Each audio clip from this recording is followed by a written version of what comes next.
En el 2006 yo tuve un embarazo planeado. El día 28 de abril de 2006 fuimos a hacernos la ecografía. Fui con mi esposo. El diagnóstico del ginecólogo fue que el bebé tenía un oligohidramnio severo, o sea, no había líquido amniótico. Había ausencia casi total de líquido amniótico. El diagnóstico era que teníamos que esperar hasta que el bebé se muriera adentro o esperar el parto, y el bebé iba a morir en el parto, en el canal del parto. Entonces comenzó pues como mi lucha por tratar de interrumpir el embarazo.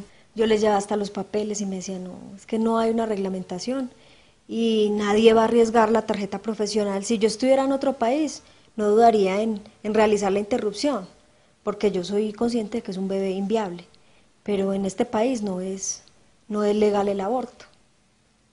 Y ninguno pues fue como valiente y aceptaban habían unos que aceptaban como mis principios y las razones que yo les daba, pero igual para ellos primero era su profesión, entonces ninguno se arriesgaba.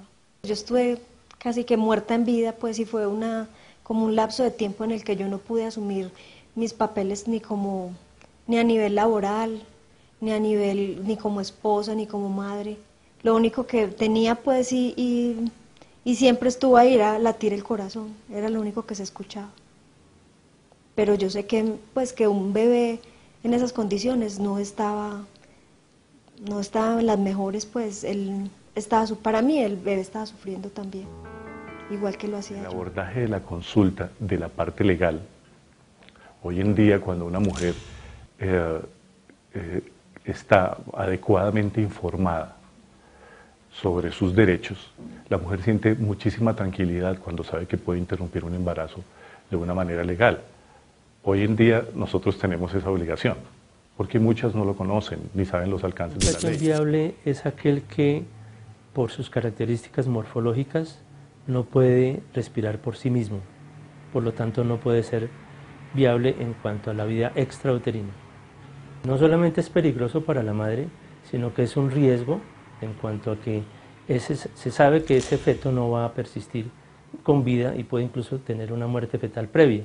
Los riesgos son muchísimos, entre otros está la coagulación intravascular diseminada, el tromboembolismo amniótico, la sepsis, hemorragias. Hay muchísimas otras enfermedades que pueden producirse cuando se tiene un feto muerto o cuando se tiene esta inviabilidad fetal.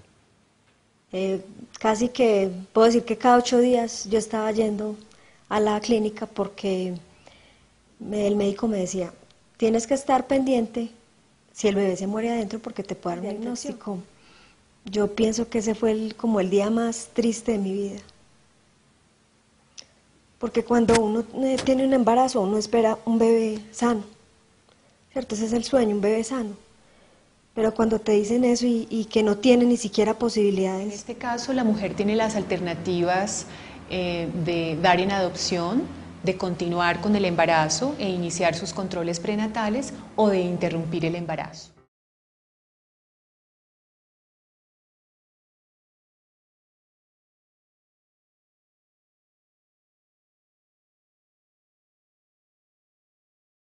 ¿Y usted está de acuerdo con los 3 casos excepcionales del aborto o desacuerdo?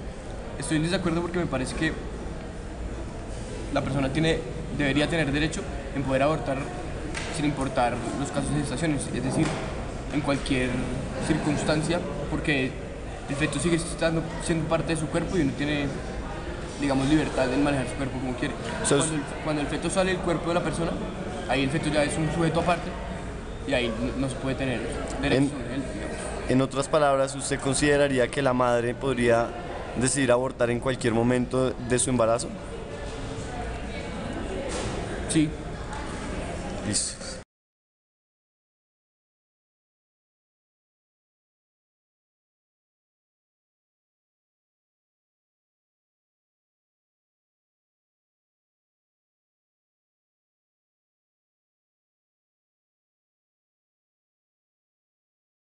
Desde el momento de la fecundación, ¿cuándo consideras al feto como una persona sujeta a derechos? Yo creo que el feto está sujeto a derechos desde el momento en el que tiene vida y para mí es el momento en el que el espermatozoide entra en el óvulo. ¿Y entonces tú estás de acuerdo con las 3 excepciones que permite la ley para abortar o no? Yo no estoy de acuerdo con el aborto, no creo que deban haber excepciones para ello. En ningún caso. En ningún caso. Listo, muchas ¿Qué gracias. mamá o qué papá se atreve a matar a su hijo porque lo atropelló un carro y quedó con problemas Pero usted habla de un neurológicos? niño y en las primeras semanas no es un niño. Es un ser humano. Ahí está todo. Nadie ha podido científicamente hasta ahora cuándo comienza a ser persona, científicamente. Precisamente. Entonces, si no en está caso de probado. duda, no arriesgue. Todos nosotros fuimos cigoto, fuimos mórula, tuvimos 10 segundos, 1 hora de vida. Si nos hubieran abortado no estaríamos. La carga genética ya está toda. Se sabe cuánto va a medir, cómo va a tener su páncreas, si va a morir del corazón o no. Todo se sabe ya en su carga genética. Y eso para nosotros es hijo de Dios. Ya tiene toda la impronta creada a imagen y semejanza de Dios. Entonces, cuando uno tiene una creencia de esas, se la deben respetar, porque es el hijo de uno. Y no podemos hacer una ley que diga que se puede matar porque parece para algunos que todavía no es persona. Perdón, ese parece es muy relativo. Científicamente nadie lo ha podido probar. Voz. Nosotros hablamos por los que no tienen voz. Se está masacrando intrauterinamente a los niños. Nos quejamos de que se patea a un búho, de que se mata a una perrita. Y estoy de acuerdo que no se debe hacer. Pero cuando se mata a un niño en el vientre de la madre, en una masacre intrauterina, levantamos nuestra voz y no lo permitimos, porque es la voz de los que no tienen voz, de los niños que no pueden defenderse, y clamamos justicia por ellos. Por eso nunca cesaremos de hacerlo.